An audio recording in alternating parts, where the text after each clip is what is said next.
Now that you know how to render a scene, let's go ahead and look at how to change how that scene looks. And this is done primarily through lighting. I've referenced the lamp object multiple times, which can be found here.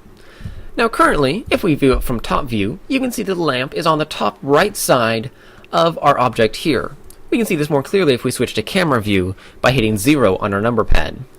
And if you hit render, or render image, you'll see how it's lit. Well, let's go ahead and move that light around and see how that affects it. So from top view, perhaps just hit G to move your lamp while it's selected, and move it over to the left side of the camera, and then hit render.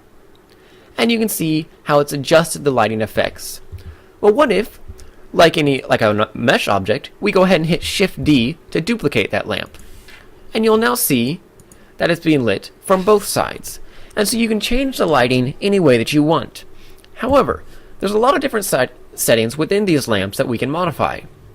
And you can access these settings by going over to the lamp properties here. First off, you can see your preview right here, which shows that it's a fairly bright lamp, or fairly soft lamp actually.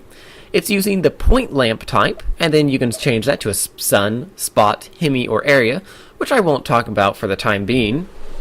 But you can also change the lamp color, so perhaps this is going to be a blue lamp. We can tell it to be a negative, such that it takes away light.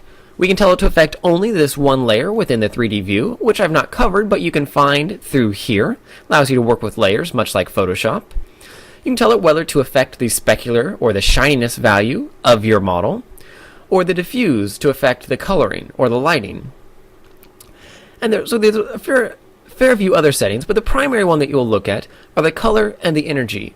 Let's perhaps turn this energy down, and we've changed it to a blue color, which then, if we go over and hit render, we can see how that's affecting it. So it's mostly being affected on this side, and you can see it's bleeding over a little bit there. Perhaps if we move this over a little more to the top, and then hit render, we can see that it's having a bit more effect there.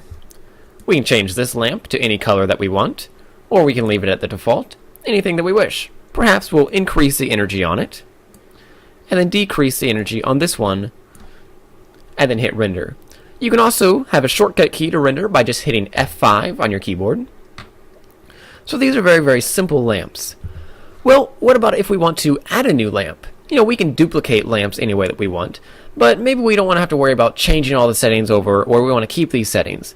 Well, just like you can add mesh objects, you can hit Shift A to add a lamp object here, which then allows you to set it with any of the default settings, such as an area, hemi, spot, or sun.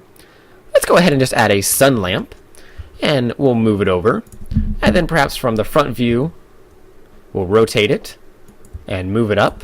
From the side view, or top view, we'll rotate it around, so that it's now pointing directly at our object.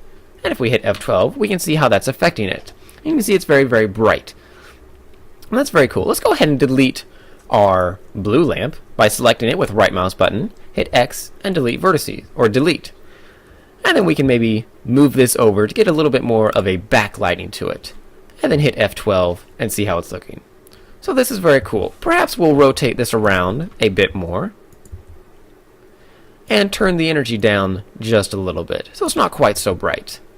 So you can see how playing with the lighting allows you to modify the way that the scene looks, just like adjusting the lighting in a room affects the way that the room looks. So these are very basic lamps within Blender that you can set to point, sun, spot, hemi, or area for various different purposes. You can adjust the color, the energy, the location, the size, and the type of these lamps.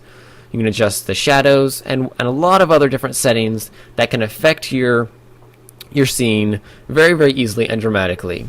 I highly encourage you to play with lighting and become very comfortable with it, as it is the key to rendering out a good, image-perfect scene that's both a pleasure to look at, but also that illustrates your model effectively.